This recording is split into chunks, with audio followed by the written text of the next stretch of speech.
கரூர்ல விஜய் பேசி முடிச்சுட்டு சென்னை வர்றதுக்குள்ளேயே நீதிபதி வந்து மொத்தமா முடிச்சு விட்டுட்டாரு.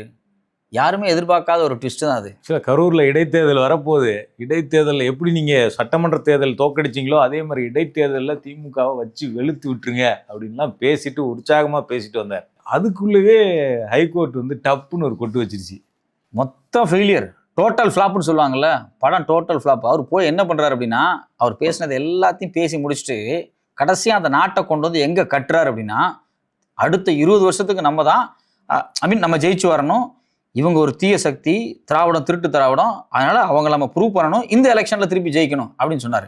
எனக்கு அடிப்படையில் ஒரு கேள்வி.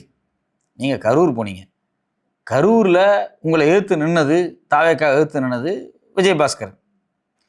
அவர் ரிசைன் பண்ணிட்டு உங்கள் கட்சிக்கு வந்துட்டார். ஸோ விஷயம் என்ன அப்படின்னா, நீங்கள் யாரை எதிர்த்து நீங்கள் வந்து கரூரில் பிரச்சாரம் பண்ணீங்களோ இந்த அதிமுகவில், அவங்க இன்றைக்கி உங்கள் கட்சியில் வந்துட்டாங்க. குறிப்பாக கரூரில் நீங்கள் பயங்கரமாக சம்பவம் பண்ணிட்டீங்க, திமுக அப்படின்னு பேசுறீங்க. ஆனால் அங்கே 4 தொகுதியில் 3 தொகுதியில் தொத்து போயிட்டீங்க. இப்போ திருப்பி போய் அந்த அட்டம் பண்ணுறீங்க, சிஎம் ஆயாச்சு திருப்பி அட்டம் பண்ணுவோம். இது முழுக்க அதாவது கரூரில் தோத்தது ஒரு கௌரவ பிரச்சனை. விஜய் பொறுத்த வரைக்கும் அவர் வந்து கரூர் ஆதவர்ஜனாவோ விஜயோ வந்து கரூர் பிரச்சனையால தான் திமுக தோற்கடிக்கப்பட்டது, கரூரில் கொலை செய்ததற்கு தண்டிக்கப்பட்டது திமுக அப்படிங்கிற ஒரு வெர்ஷனை வச்சுட்டு இருக்கு. அவர் போறதுக்கு முன்னாடி அதை பிளான் பண்ணாரு வேக்கு. ஆனா கரூர்ல தாவேகா ஜெயிகளை தோற்கடிச்சிட்டாங்க மக்கள் அப்படிங்கிறது வந்து ஒரு கௌரவ பிரச்சனை. கரூர் போகும்போது அவருக்கு எழுதி கொடுக்கப்பட்டிருந்த ஸ்டேட்மெண்ட் என்ன அப்படின்னா, நான் கரூர்ல இருக்க, அவரு எங்க காணோம் அப்படின்னு கேட்கணும்னு நினைச்சாரு.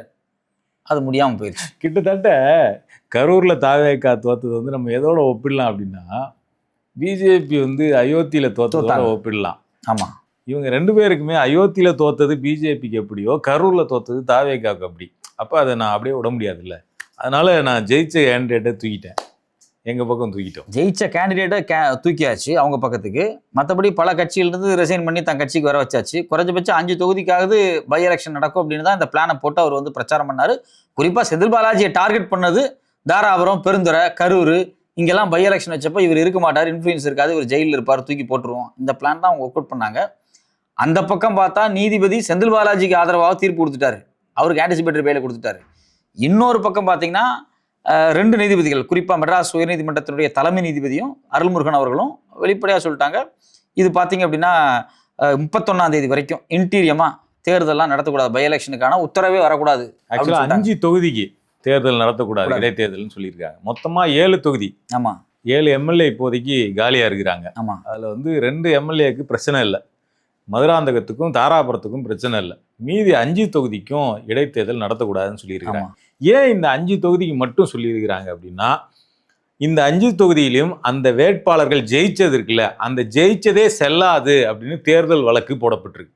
அதாவது இப்போ நீங்கள் ஜெயிக்கிறீங்க எலெக்ஷனில், நான் தோத்துடுறேன், 2வது இடம் வரேன்னு வச்சிங்களேன், நான் வந்து என்ன பண்ணலான்னா, உங்களுடைய வெற்றியில் எனக்கு சந்தேகம் இருக்குதுன்னா நான் வந்து நீங்கள் ஜெயிச்சதே செல்லாதுன்னு வழக்கு போட முடியும். அப்படி இந்த 5 தொகுதிகளிலும் எதிர்கட்சிகளை சேர்ந்தவர்கள் இவங்களுடைய வெற்றி செல்லாதுன்னு வழக்கு போட்டிருக்காங்க. தேர்தலில் நின்னவங்க தான் இந்த வழக்கை போட முடியும், அதான் ரொம்ப முக்கியமான விஷயம். அதனால தேர்தலில் நின்னவங்க தான் அந்த வழக்கையும் போட்டிருக்காங்க. ஆமாம், இப்போ என்ன பிரச்சனைனா, அந்த வழக்கு நிலுவையில் இருக்குது, விசாரணையில் இருக்குது. அப்போ தேர்தல் வழக்கு முடிகிறதுக்கு முன்னாடி நீங்கள் ஜெயிச்சதே செல்லாதுன்னு தான் வழக்கு போட்டிருக்கோம். அப்புறம் நீங்கள் ராஜினாமா பண்ணது மட்டும் எப்படி செல்லும்? நீங்கள் ஜெயிச்சதே செல்லாதுன்னா ராஜினாமாவுக்கு வேலையே இல்லை. அப்போ அந்த வழக்கினுடைய உத்தரவு இருக்குல்ல, அது வர வரைக்கும் இடைத்தேர்தல் நடத்தக்கூடாது. இன்னொரு பெரிய ட்விஸ்ட் இருக்கு. இப்போ திடீர்னு பை எலெக்ஷன் நடத்தி அதில் ஒருத்தர் ஜெயிக்கிறாருன்னு வச்சுக்குவேன், ஏற்கனவே எலெக்ஷன் இந்த வழக்கு வந்து நீதிமன்றத்துக்கு போய் ஜெயிச்சது ஓகேன்னு சொல்லிட்டான்னு வச்சுக்குவேன், ஒரு தொகுதிக்கு 2 எம்எல்ஏ இருக்க முடியாது. இல்லை ஜெயிச்சவர் ஓகேன்னு சொன்னா கூட அவர் ரிசைன் பண்ணிட்டாரு, சரிங்களா? அவர் ஜெயிச்சு செல்லாது, எதிர்த்து நின்னவர் தான் ஜெயிச்சாருன்னு அறிவிச்சிட்டாங்கன்னு வச்சிங்களேன். அதான், அப்போ 2 எம்எல்ஏ நிரந்தரமா அந்த தொகுதிக்கு இருப்பாங்க. இது எலெக்ஷன் ப்ராசஸுக்கு எதிரானது, ஜனநாயகத்துக்கு எதிரானது. ஒரு தொகுதிக்கு 2 எம்எல்ஏங்கிறது, இதை தான் நீதிபதிகள் அவங்களோட உத்தரவுல சுட்டி காட்டியிருக்காங்க. அப்போ ஒரு தொகுதிக்கு 2 எம்எல்ஏங்கிற சிக்கல் வரக்கூடாதுங்கிறதுனால இந்த வழக்கு முடியும் வரை இடைத்தேர்தல் கூடாது அப்படின்னு சொல்றாங்க. அப்போ இந்த வழக்கு எப்போ முடியும் அப்படின்னு கேட்டா, ஒரு 6 மாசத்துல முடிக்கணும் தேர்தல் வழக்குகளை அப்படிங்கிறது ஒரு ஜென்ரலான விதி. ஆனால் அப்படியெல்லாம் நடக்கிறது கிடையாது. இல்லை 2 வருஷம் கூட இருக்கலாம். நீ வந்து 2018 நினைக்கிறேன், டிடிவி தினகரன் ஒரு 18 பேருக்கு கூப்பிட்டு போனார். இல்லை, அதை விட 2011 ஸ்டாலின் வந்து கொளத்தூரில் ஜெயிச்சார். அப்போ அவரை எதிர்த்து தோற்றவர் வந்து சைதை துரைசாமி. அவர் வந்து ஸ்டாலின் ஜெயிச்சு செல்லாதுன்னு 2011 வழக்கு போட்டார். இன்னும் தீர்ப்பு வரல அதுக்கப்புறம் 2016 ஸ்டாலின் ஜெயிச்சாரு, 21 ஜெயிச்சாரு, 2 எலெக்ஷன் ஜெயிச்சு இப்ப தோல்வி அடைஞ்சிருக்கிறாரு. 3 எலெக்ஷன் முடிஞ்சிருச்சு, இன்னும் தீர்ப்பு வரல. ஸோ இந்த மாதிரி தேர்தல் வழக்குகளும் இருக்குது. அதாவது எம்எல்ஏவே இல்லாம 18 எம்எல்ஏ தொகுதிக்கு இல்லாம 2 ஆண்டுகள்லாம் வந்து தமிழ்நாட்டுல இருந்திருக்கு. கலைஞர் இறந்தப்ப கூட அவருக்கு அந்த தொகுதியை ஃபில் பண்றதுக்கு உடனே எல்லாம் தேர்தல் வைக்கல. ஆக்சுவலா நீங்க சொன்ன வழக்கு ரொம்ப முக்கியமான வழக்கு, டிடிவி தினகரன் வழக்கு. அதுவும் இதுவும் ஏறக்குறைய ஒத்துப்போகும். என்ன அப்படின்னா டிஸ்குவாலிஃபை பண்ணிட்டாங்க அவங்கள. இவங்க ராஜினாமா பண்ணியிருக்காங்க, அவங்கள டிஸ்குவாலிஃபை பண்ணிட்டாங்க. அப்போ அந்த டிஸ்குவாலிஃபை பண்ணுறது அதிமுகவில் பிரச்சனை வந்தப்போ இவங்கெல்லாம் கொறடா உத்தரவுக்கு எதிராக செயல்பட்டாங்கன்னு சொல்லி டிஸ்குவாலிஃபை பண்ணாங்க. அப்போ அதுக்கு எதிராக வழக்கு போடுறாங்க. அப்போ அந்த வழக்கு முடிகிற வரைக்கும் இடைத்தேர்தல் நடக்கக்கூடாதுன்னு கிட்டத்தட்ட ஒரு 1.5 வருஷம் இடைத்தேர்தலே 18 தொகுதிக்கு நடக்கலை. இப்போ அதே மாதிரியான ஒரு சுச்சுவேஷனை நோக்கி இந்த 5 தொகுதிகளும் போய்கிட்டு இருக்கு. இல்லை, இந்த தேர்தல் ஆணையர் தான் ரொம்ப ஹாப்பியா. என்ன அப்படின்னா அடுத்த மாதம் இன்னும் எத்தனை பேர் ரிசைன் பண்ணுவான்னு தெரியாது. அதுக்கு அடுத்த மாதம் எத்தனை பேர் ரிசைன் பண்ணாங்க. அடுத்த 6 மாதத்துக்கு 2 பேராக ரிசைன் பண்ணிட்டு இருந்தா நம்ம எத்தனை தடவை தேர்தல் வைக்கிறது? எப்பா ஒட்டுமொத்தமாக எல்லாம் ஒன்றும் வர்றவெல்லாம் வந்துருங்க, திருப்பியே நான் சட்டமன்ற தேர்தலை வச்சிடுறேன். ஆமாம், மொத்தமாகவே சட்டமன்ற தேர்தல் வச்சுக்கிறோம். 2 பேரா என்ன அது கொடுமையாக இருக்குது அப்படின்னு சொல்லிட்டு அவர் அமைதியாக இருக்கார். என்ன நடக்குதுன்னு பார்ப்போம். 2வது தேர்தல் ஆணையர், தேர்தல் அதிகாரி இருக்கார்ல, அவருக்கே என்ன யோசனை அப்படின்னா நம்ம தான் இடைத்தேர்தலை வைக்கிறோன்னு சொல்லவே இல்லையே, எதுக்காக நீதிமன்றம் தடை போடுது, ஒன்றும் புரிய மாட்டேங்குது. எப்படி இருந்தாலும் தேர்தல் ஆணையம் வைக்காது. ஏன் அப்படின்னா எடப்பாடி அவர்கள் கண்டிப்பாக கோர்ட்டுக்கு போவார், சிபிஐ என்கொயரி ரைஸ் பண்ணுவார். நீங்கள் வந்து குதிரை பேரம் அப்படிங்கிறது வந்து அசால்ட்டாக ப்ரூவ் பண்ணிட முடியும். எப்படி அப்படின்னா அந்த 24 பேர் ஓட்டு போட்டாங்கல்ல, அதில் பாதி பேர் இன்னும் எடப்பாடியோட தான் இருக்கிறாங்க. எங்களை ஓட்டு போட சொன்னாங்க அப்படின்னு வாக்குமூலம் கொடுத்தாலே வேலை முடிஞ்சிருச்சு. அது என்னென்ன டீல்லாம் பேசினாங்கன்னு ஏதாவது ஒரு ரெக்கார்டு வச்சுருந்தாங்கன்னா ஈஸியாக முடிஞ்சிடும். அது முடிஞ்சிடும். இது இல்லாமல் அதே போல வைகோ அவர்கள் கட்சியில் இருக்கக்கூடிய 2 பேர்த்த ரிசைன் பண்ண சொல்லி திமுக இருக்கிறாங்க. ஆமா, டார்ச்சர் பண்ணாங்க. அவங்க வந்து ரிசைன்லாம் பண்ண முடியாதுன்னு சொல்லி சின்ன எங்களுக்கு நாங்களே திமுக காரன் அப்படி ரிசைன் பண்ண முடியும் அப்படின்னு சொல்லிட்டு போயிட்டாங்க. முக்கியமான விஷயம், நாளைக்கு எடப்பாடியோட கேஸ் அந்த சிபிஐயோ இல்லை யாரோ இல்லை நீதிமன்றமோ விசாரிக்குதுன்னு வச்சுங்களேன். அப்போ வைகோவே ரெஃபரன்ஸ் எடுப்பாங்க. எப்படி எடுப்பாங்க அப்படின்னா அவர் பேசின 2 வீடியோ இருக்குல்ல, விஜய் வந்து ரிசைன் பண்ணிட்டு வர சொன்னார், தேர்தல் பிரச்சாரம் பண்ணுறேன்னு சொன்னார் அப்படின்னு சொன்னார், அந்த விஷயம் இருக்கு இல்லையா, அந்த விஷயத்தையும் எடுத்து விசாரிக்க வாய்ப்புண்டு. அப்படி விசாரிக்கும் போது அந்த 2 எம்எல்ஏ தான் சாட்சியாக போய் உட்காருவாங்க. ஆமாம், எங்கள் ஐயா சொன்னார். அதனால இது வந்து ஒரு லாங் ப்ராசஸ். இந்த லாங் ப்ராசஸை தேர்தல் ஆணையமோ இல்லை நீதிமன்றம் இப்போ ஸ்டார்ட் பண்ணியிருக்கு. இது ஒரு சாம்பிள் தான். இந்த லாங் ப்ராசஸை ஸ்டார்ட் பண்ணி முடிக்கிறதுக்குள்ள 29 வந்துடும். 29ல் ஒட்டுமொத்தமாக ஒரு நாடு ஒரு தேர்தலை கொண்டு வர போகிறாங்க போல இருக்கு. அந்த படத்துல வரும்போது இனி வயசுக்கு வந்தா என்ன வராட்டி என்ன அப்படிங்கிற மாதிரி இனிமேல் தேர்தல் வச்சா என்ன வைக்காட்டி என்ன விடுங்க அப்படின்னாயிரும். இப்போதைக்கு அந்த ப்ராசஸ்னுடைய தொடக்க புள்ளியாக ஜூலை 31 வரைக்கும் இடைத்தேர்தலுக்கான எந்த அறிவிப்பும் கொடுக்கக்கூடாது அப்படின்னு சொல்லியிருக்காங்க. அதுக்கு பிறகு நாங்கள் விசாரித்து ஏதாவது இடைக்கால நிவாரணம் கொடுக்கலாமா இல்லை வேணாமான்னு முடிவெடுப்போம் அப்படின்னு இப்போதைக்கு ஒரு கமா போட்டு உயர்நீதிமன்றம் அதை நிறுத்தி வச்சிருக்காங்க. இன்னொரு முக்கியமான விஷயம் என்னன்னா, ஒரு ப்ராஜெக்ட் அங்கே போனது பை எலெக்ஷன். இன்னொரு ப்ராஜெக்ட், அந்த பை எலெக்ஷனோட இன்னொரு அடிஷனல் பாயிண்ட் என்ன அப்படின்னா, இந்த கரூர் விவகாரத்தில் இறந்து போன 32 குடும்பத்துக்கு அரசு வேலை கொடுக்கறது. அது ஒரு வகையில் வந்து இந்த ஏற்கனவே நடந்துட்டு இருக்கக்கூடிய சிபிஐ என்கொயரி இருக்குது பார்த்தீங்களா, அதை ஒரு கன்வின்ஸ் பண்ணுற மாதிரி, வருடி கொடுக்குற மாதிரி. அதில் பதவி அந்த பிரமாணம் அதில் வாங்கின பெண்கள்லாம் சில பேர் பேட்டி கொடுத்தாங்க. அவரே அழுதுட்டாருங்க. முதல்ல ஒரு ஆக்ஷன் எபிசோடு, அப்புறம் ஒரு எமோஷன் எபிசோடு. ஆக்ஷன் எபிசோடுக்கு நீதிபதி, 2 நீதிபதிகள் அருள்முருகனும் மெட்ராஸ் ஹைகோர்ட்டுடைய தலைமை நீதிபதியும் ஒரு செக் வச்சு முடிச்சுட்டாங்க. அடுத்தது இந்த எமோஷனல் எபிசோடு இருக்குல்ல, அந்த வேலை கொடுத்த எமோஷனல் எபிசோடு, அதுக்கு 2 நீதிபதிகள் எடுத்து கருத்தில் இறங்காங்க. அவங்க யாருன்னு பார்த்தீங்கன்னா Justice C V Karthikeyan, Justice R Sakthivel. இவங்க என்ன சொல்லிட்டாங்க அப்படின்னா, அரசு வேலை கொடுத்துருக்கீங்களா, அது எப்படி கொடுக்க முடியும், டிஎன்பிசியை கூப்பிடுங்க, அவங்க இது கொடுக்க முடியுமா, இப்படி ஒரு கட்சி தலைவரை சந்திக்க வந்து க்ரௌடில் இறந்து போனால் கொடுக்க முடியுமா, அது அவங்க ஒரு பார்ட்டியாக உள்ளே வரட்டும், அவங்க அதுக்கான விளக்கத்தை கொடுத்துட்டோம், குயிக்காக கொடுக்கணும். என்ன அப்படின்னா, இவங்க அந்த வேலையில் சேர போகிறாங்க பார்த்தீங்களா, முடிஞ்ச அளவுக்கு அந்த சேர்றதுக்கு முன்னாடியே அந்த அதாவது முதல் மாதம் சம்பளம் வாங்குறதுக்கு முன்னாடியே இது வந்து செல்லுமா செல்லாதா, 32க்கு வேலை கொடுக்க முடியுமா கொடுக்க முடியாதா அப்படிங்கிறது குறித்து விசாரிக்க சொல்லிட்டாங்க. டெம்பரரியா நீங்க வேலை கொடுத்துக்குங்க, எங்களுக்கு பிரச்சனை இல்லை, நாங்க அதை அலோவ் பண்றோம். ஆனா அந்த வேலை நிரந்தர வேலைன்னு நினைச்சுக்காதீங்க. நாங்க எப்போ ஒன்னா அதை நிறுத்துறதுக்கான வாய்ப்புகள் இருக்கு. ஏன்னா டிஎன்பிஎஸ்சியை ஒரு பாட்டாக இந்த வழக்கில் நாங்க சேர்த்துருக்கிறோம். உண்மையிலேயே இப்படி ஒண்ணு கொடுக்க முடியுமா முடியாதாங்கிறத நாங்க ஆராய்ச்சி பண்ண போறோம். 10 நாள் கெடு, 21ஆம் தேதி இந்த வழக்கு வந்து திருப்பி வருது. அப்ப டிஎன்பிஎஸ்சி சார்பா அப்பியர் ஆகி இது குறித்து இந்த விளக்கம் வந்து விசாரிக்கணும், அரசு தரப்புல வந்து பேசணும். இப்ப நமக்கு அடிப்படையில் வரக்கூடிய கேள்வி என்ன அப்படின்னா, இப்போ வந்து ஸ்டெர்லைட்ல சுட்டு கொலை செய்யப்பட்டவங்களுக்கு வேலை கொடுத்தாங்க. அதை இந்த கோர்ட்ல வந்து ரெஃபரன்ஸ் காமிச்சாங்க. கோர்ட்ல அதை ரெஃபரன்ஸ் காமிக்கும் போது நீதிபதியே சொல்லிட்டாரு, அங்க ஸ்டேட் அட்ராசிட்டி, போலீஸ் டைரக்டா உள்ள பூந்து சுட்டுருக்கு, அருணா ஜெகதீசன் ஆணையனுடைய அறிக்கை இருக்கு, எல்லாமே இருக்கு. பட் இங்க போலீஸ் உள்ள பூந்து சுட்டுன்னு எந்த இடத்துலையுமே இல்லை. விஜய் பேசிட்டு இருக்காரு, அது உண்மையெல்லாம் ஏத்துக்க முடியாது. அப்படி ஒண்ணு நடந்திருந்தாலும் அது விசாரணை முடிஞ்சுதான் தெரியும். விசாரணை முடிஞ்சு அறிக்கை சார்ஜ் ஷீட் ஃபைல் பண்ணும்போது தான் கொஞ்சம் தெரிய ஆரம்பிக்கும். கடைசியில தீர்ப்பு வரும்போது தான் முழுசா தெரிய ஆரம்பிக்கும். இது வந்து ஸ்டேட் அட்ராசிட்டி, போலீஸ் அட்ராசிட்டி அப்படின்னா அதுல வரும். ஆனா நீங்க வந்து இதுல வந்து தூத்துக்குடி துப்பாக்கி சூட கம்பேர் பண்ணதே ஒரு ராங் மாடல். அங்க மக்கள் நெரிசல்ல இறந்துருக்கிறாங்க. அந்த நெரிசல் ஏன் ஏற்படுச்சு? பார்ட்டியினுடைய நிகழ்ச்சி. ஆமா, ஒரு கட்சி நிகழ்ச்சி. ஸோ அப்போ இதுல வந்து காவல்துறை மேல நீங்க குற்றமே சாட்ட முடியாது. காவல்துறையினுடைய வேலையே கிடையாது ஒரு கட்சி நிகழ்ச்சியை ஒருங்கிணைக்கிறது. கட்சி நிகழ்ச்சியை ஒருங்கிணைப்பது காவல்துறை வேலையே கிடையாது. ஸோ அப்போ நீங்க எப்படி வந்து இதை வந்து கம்பேர் பண்ணீங்க அப்படிங்கிறதே ரொம்ப ஆச்சரியமா இருக்கு. வெளியில இருந்து பாதுகாப்பு கொடுப்பாங்க, அவ்வளவுதான். உள்ள கிரௌடுக்குள்ள என்ன நடக்குதுன்னு பாக்குறது காவல்துறையோட வேலையே கிடையாது. ஒரு கிரௌடுக்குள்ள போய் காவல்துறை வந்து எந்த காரணத்துக்கு கொண்டும் எப்பவுமே போக மாட்டாங்க. அதை அரசு நிகழ்ச்சியா இருந்தா போவாங்க. அது சம்பந்தப்பட்ட கட்சியும் விரும்பாது. ஆமா, அரசு நிகழ்ச்சியா இருந்தா போவாங்க, கட்சி நிகழ்ச்சிக்குள்ள அவங்க போக மாட்டாங்க. இது வந்து யதார்த்தமா இருக்கக்கூடிய எஸ்ஓபி தான். இதுல முக்கியமான விஷயம் என்ன அப்படின்னா, அடுத்தடுத்து இப்போ அன்புமணி அவர்கள்லாம் பார்த்தீங்க அப்படின்னா 40 வருஷத்துக்கு முன்னாடி ரிசர்வேஷனுக்காக போராடின வன்னியர் சங்கத்தில் சுட்டு கொலை செய்யப்பட்டவங்களுக்கெல்லாம் அவங்களுடைய வாரிசுகளுக்கு கவர்மெண்ட் வேலை கொடுக்கணும் அப்படிங்கிறாங்க. எனக்கு தெரிஞ்சது 2வது தலைமுறையாக இருக்கும், இல்லை 3வது கூட வந்திருப்பாங்க. பேரம்பேத்தி எல்லாம் கூட இப்போ படிச்சுட்டு இருப்பாங்க காலேஜ். எப்படியும் ஒரு அந்த 20 பேருக்கு இந்நேரம் ஒரு பேரன் பேத்தி எத்தனை பசங்க இருந்தாங்கன்னு தெரில, என்ன இருந்தாங்கன்னு தெரில, சேர்த்தா 100 பேருக்கு மேலே வரும். ஸோ அது அவர் கேட்குறாரு. இப்போ என்ன பிரச்சனை அப்படின்னா, ஒருத்தர் இந்திய எதிர்ப்பு போராட்டத்தில் எங்கள் தாத்தா இருந்தார். இதை விட ரொம்ப முக்கியமான விஷயம், இந்திய எதிர்ப்பு போராட்டத்தில் நாங்கள் இருந்திருக்கோம், எங்களுக்கு அரசு வேலை கொடுங்கம்மா. சுதந்திர போராட்டத்தில் இருந்திருக்கோம், அரசு வேலை கொடுங்க அப்படிம்பாங்க. அப்புறம் எல்லாமே நியாயமான கோரிக்கை தான். அதெல்லாம் நியாயமான கோரிக்கை. சட்டத்துல வழி இருக்காங்கிறது தான் பிரச்சனை. இது எல்லாமே நியாயமான கோரிக்கை.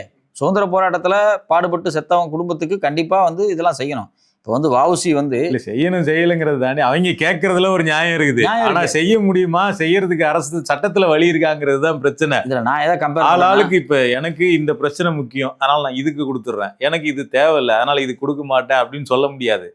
எல்லாத்துக்கும் ஒரே மாதிரிதான் ஒரு நியாயப்படி எதுக்கெல்லாம் கொடுத்திருக்க வேண்டுமோ அதுக்கே கொடுக்கல. கட்சி கூட்டத்துல இறந்து போனவங்களுக்கு கொடுக்கலாமா அப்படிங்கிறது ஒரு பெரிய கேள்வியா இருக்கு. கட்சி கூட்டத்தில் விஜயை பார்த்த உடனே கத்தி அழுதுறாங்க, கத்தி சிரிக்கிறாங்க, என்னென்னமோ பண்றாங்க. ரொம்ப விசித்திரமா இருக்கு அந்த கூட்டங்களை பார்க்கும்போது. அங்க வந்து தன்னை அறியாம தான் என்ன செஞ்சுட்டு இருக்குன்னே தெரியாம ஒரு க்ரௌடு மாப் சைக்காலஜியில் ஒரு வைப்ல கண்ணா பின்னான்னு உள்ள பூந்து குழந்தைகளை தூக்கிட்டு போய் மிதிப்பட்டு இறந்து போயிடுறாங்க. நியாயப்படி பார்த்தா விஜய் வந்தாலே இப்படி நடக்குது அப்படிங்கும்போது அதை தவிர்த்துட்டு இப்ப எப்படி விஜய் நடத்தியிருக்காரு கூட்டத்தை? இல்ல, இப்ப இதுல இன்னொரு கேள்வி என்ன வரும்னா, நீங்க தாவேகா கூட்டத்துல இறந்தாங்க, தாவேகா அரசு வந்து வேலை வாய்ப்பு கொடுத்துட்டாங்க. நாளைக்கு திமுக கூட்டத்தில் யாரோ ஒருத்தர் இறக்குறார், அதிமுக கூட்டத்தில் யாரோ ஒருத்தர் இறக்குறார், அல்லது ஏதோ ஒரு ஜாதி சங்கத்தினுடைய கூட்டம். அந்த ஜாதி சங்க கூட்டம்லாம் எப்படி போவாங்கன்னு நம்ம பார்த்துருக்கிறோம். கார்ல தொங்கிக்கின்னு ஏறிக்கின்னு மேலே கார் முன்னாடி அந்த இதில் படுத்துக்கிட்டு அப்படியெல்லாம் போவாங்க. அதில் ஏதோ ஒரு அசம்பாவிதம் யாரோ ஒருத்தர் இறக்குறார். அப்போ இவங்களுக்குலாம் யார் அரசு வேலை கொடுக்குது? அது இப்போ படி விஜய் கருத்தின்படி கொடுத்தா ஆகணுங்கிற மாதிரி தான் இருக்கு. அப்போ அது கொடுப்பாரா அவரு? அது கேள்வி இருக்கு. அப்போ நீங்க தாவேகா தொண்டர்களாக இருந்து ஒருத்தர் விஜயை பார்க்க வந்து ஒருத்தர் இறந்தாங்கன்னா அதற்கு ஒரு விலை, இவங்களுக்கு ஒரு விலைன்னு உயிருக்கு ஏதாவது விலை வைக்க முடியுமா? முடியாது இல்லை. அப்போ ஒரு ஸ்டாண்டர்ட் ப்ரொசீஜர் வேணும் எல்லாத்துக்கும் அப்படிங்கிறது தான் இன்னைக்கு நீதிமன்றத்தில் பேசப்பட்ட விவகாரம்.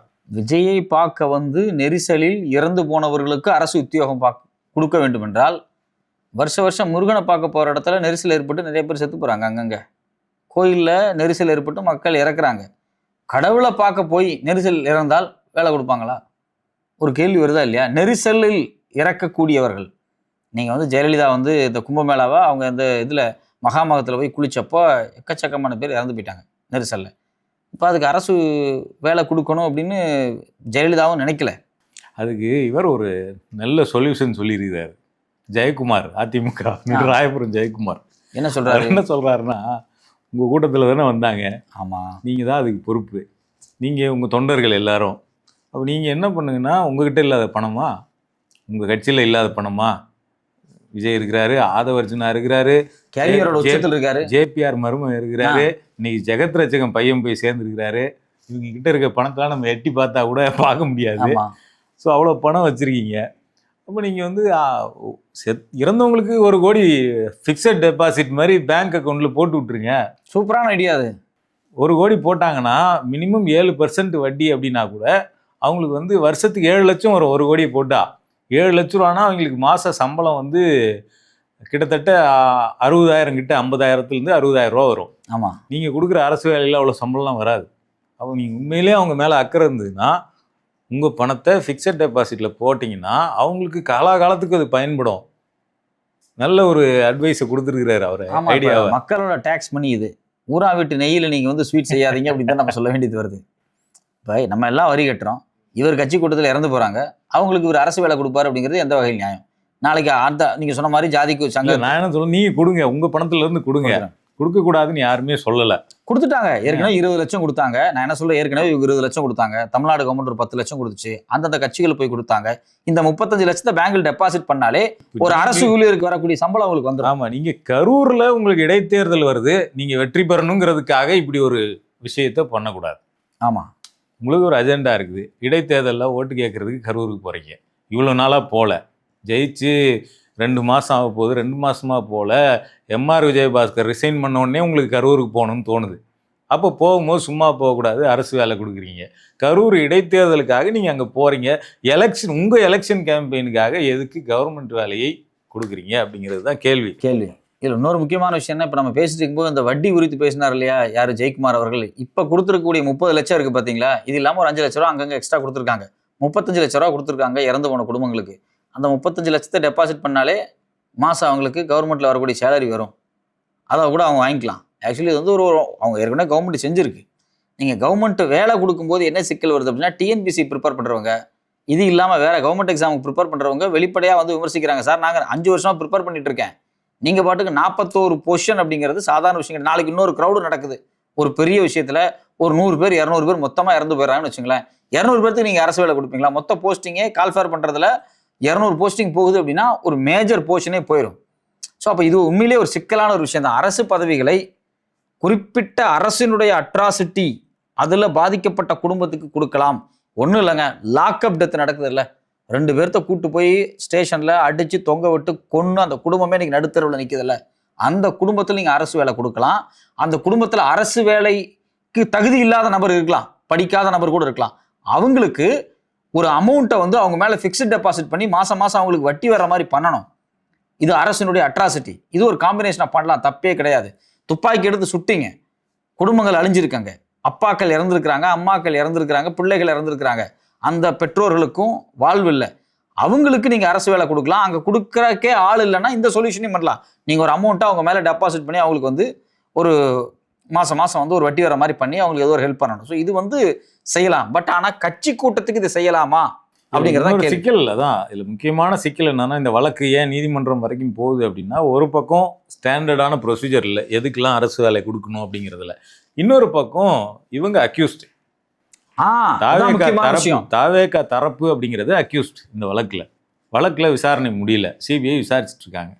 அப்போ அக்யூஸ்டா தரப்புல இருந்து பாதிக்கப்பட்ட தரப்புக்கு இந்த மாதிரியான ஒரு விஷயத்தை கொடுக்கும்போது, அதுவும் அரசாக மாறி இருக்கிறாங்க, அவங்களுக்கு அரசு வேலை அப்படிங்கிற ஒரு ஆஃபரை கொடுக்கும்போது அது வந்து என்னவாகும்னா, அந்த வழக்கில் சாட்சிகளை கலைக்கிற வேலை. கண்டிப்பாக வழக்கை பாதிக்கும். இதை வந்து நம்ம மட்டும் சொல்லலை, அவங்களுடைய தோழமை கட்சியாக ஆதரவு கட்சிகளாக இருக்கக்கூடிய 2 கம்யூனிஸ்ட் கட்சிகளும் சொல்கிறாங்க, வழக்கின் தன்மையை நீர்த்து போக செய்யும், இதை பண்ணக்கூடாது, இதை அலோவ் பண்ணக்கூடாதுன்னு. ஆனால் இதில் என்ன இருக்கிறதுலே சர்ப்ரைஸ் என்னன்னா, இதையெல்லாம் பேசியிருக்க வேண்டிய சிபிஐ, கேள்வி கேட்க இருக்க வேண்டிய சிபிஐ அல்லது உச்சநீதிமன்றத்தால் அமைக்கப்பட்ட குழு அமைதியா வேடிக்கை பார்க்குது. அஜய் ரஸ்தோகி அவரும் வந்து வாய் திறந்து பேசல, சிபிஐயும் வாய் திறந்து பேசல. இதுதான் உள்ளதுலேயே வேதனையான விஷயம் விவேக்கு. என்ன அப்படின்னா, இந்த வழக்கை சிபிஐ விசாரிச்சுட்டு இருக்காங்க.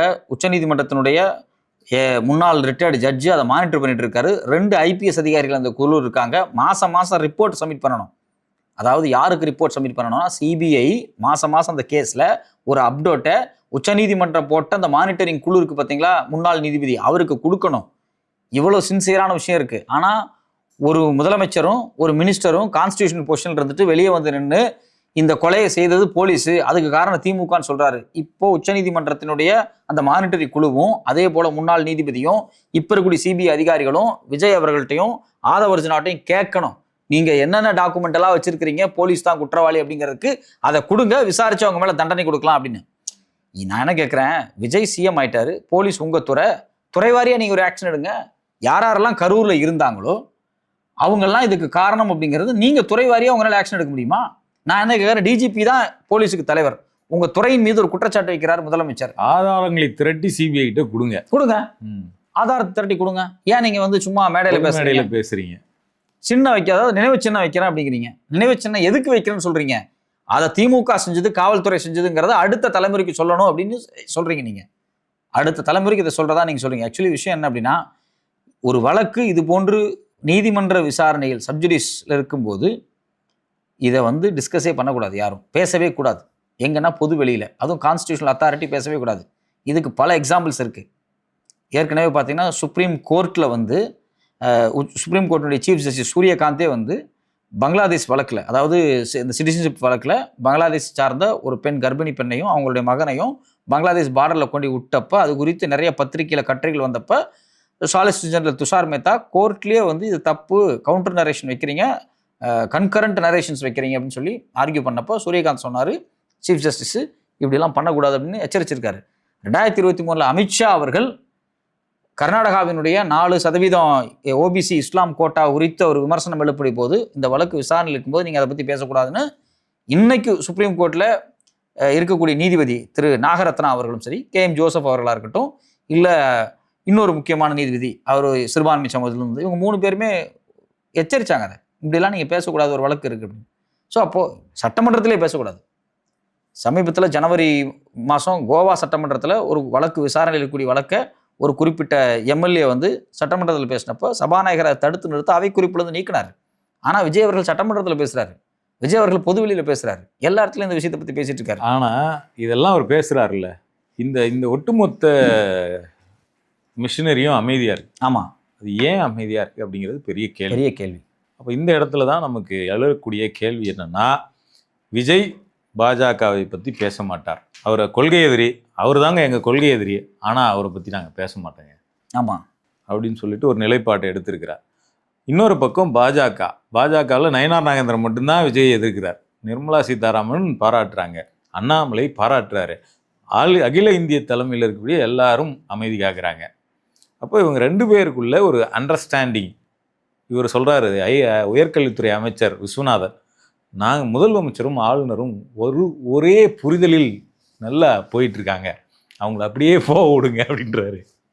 அப்போ அந்த ஒரே புரிதல்ங்கிறது என்ன அப்படின்னு பார்த்தோம்னா, அதில் தான் நமக்கு வந்து இந்த பக்ரீத் அன்னைக்கு மாடு வெட்டக்கூடாதுங்கிற வழக்கில் அரசு வழக்கறிஞர்கள் கோட்டை விட்டது, சிறுபான்மையினர் திருப்பரங்குன்ற விஷயத்தில் வந்து ஏஎஸ்ஐ அளக்கிறது, இது இல்லாமல் சிறுபான்மையினர் முஸ்லிம்ஸுக்கான 3.5% இடஒதுக்கீடு மாறினவங்களுடைய இடஒதுக்கீடு, அதுலேயும் கோர்ட்டில் போய் இவங்க எதுவும் வாதாடல. இன்னைக்கு யூஜிசி துணைவேந்தர் நியமன விவகாரத்தில் இவ்வளோ நாளாக தமிழ்நாடு எதிர்த்துட்டு இருந்த யூஜிசி நாமினியை நாங்கள் உள்ள அனுமதிக்கிறோம், ஆளுநரோடு இணக்கமாக போகிறோம் அப்படின்னு சொல்கிறது. கோயம்புத்தூரில் வந்து ஒரு சர்ச்சு கட்டுறதுக்கு ரொம்ப நாளாக பிரச்சனை இருந்துச்சு. அந்த வழக்கில் வந்து ஜிஆர் சுவாமிநாதன் தலைமையில் வழக்கு வந்து சர்ச்சை வந்து கட்டக்கூடாதுன்னு சொல்லிட்டாங்க. ஏன்னா அவர் பேசும்போது கோயிலேருந்து கல்லறிகிற தூரத்தில் இவ்வளோ பெரிய சர்ச்சா அப்படின்ட்டாரு. ஸோ இந்த வழக்கெல்லாம் அரசு வழக்கறிஞர் போய் டிஃபெண்ட் பண்ணி பேசியிருக்கணும், அதை பேசலை. பட் இந்த வழக்குகளை நாங்கள் மேல்முறையீடு பண்ணியிருக்கிறாங்க. சில வழக்குகளை இவங்க கேட்டால் என்ன சொல்லுவாங்க, நாங்கள் என்னங்க பண்ண முடியும், கோர்ட்டில் இப்படி சொல்கிறாங்க, கோர்ட்டில் இப்படி சொன்னால் நீங்கள் வாதாடணும், அதுக்கு தான் உங்களை தேர்ந்தெடுத்துருக்காங்க மக்கள், உச்சநீதிமன்றத்துக்கு உடனே கொண்டு போகணும், உச்சநீதிமன்றத்துக்கு போனாலும் நீங்கள் அங்கே போய் வாதாடணும், அங்கே சும்மா கைகட்டி நின்று வந்துட்டீங்கன்னா மக்களுக்கு துரோகம் தான் செய்றீங்கன்னு அர்த்தம். ஸோ இப்படி ஒரு பெரிய பட்டியலே இருக்கு. இதெல்லாம் வந்து நீங்க வந்து பாஜகவோட சைலண்ட் அண்டர்ஸ்டாண்டிங் அல்லது சைலண்ட் டீல் அப்படிங்கிறது நீங்க போட்டிருக்கீங்களா அப்படிங்கிற கேள்வி வருது. ஆனா ஒரு வகையில ஒரு சந்தோஷம், அதனாலதான் நீங்க பண்ற எதையும் சிபிஐ கண்டுகொள்ளவில்லையா? இல்ல, ஒரு வகையில நமக்கு ஒரு சின்ன இதுல ஒரு விடியல் என்ன அப்படின்னா, கரூர் விவகாரத்துக்கு அவர் போட்ட 2 அஜெண்டாவுமே இன்னைக்கு நீதிபதிகள் வந்து கேள்விக்கு உட்படுத்திட்டாங்க. ஆமா, அதுக்கு ஒரு டைம் ஃபிக்ஸ் பண்ணிட்டாங்க, 10 நாள் கெடு அப்படின்னு. கரூர் இடைத்தேர்தல் நிறுத்தப்பட்டிருக்கு. அதுக்கான டிராமா, அந்த டிராமா ஃபெயிலியர் ஆயிடுச்சு, வேற ஒன்றும் பண்ண முடியாது. அந்த டிராமா ஃபெயிலியர், திருப்பி இன்னொரு டிராமா போடணும். அவர் பொறுத்திருந்து பார்ப்போம் அடுத்து என்ன நடக்கு அப்படின்னு.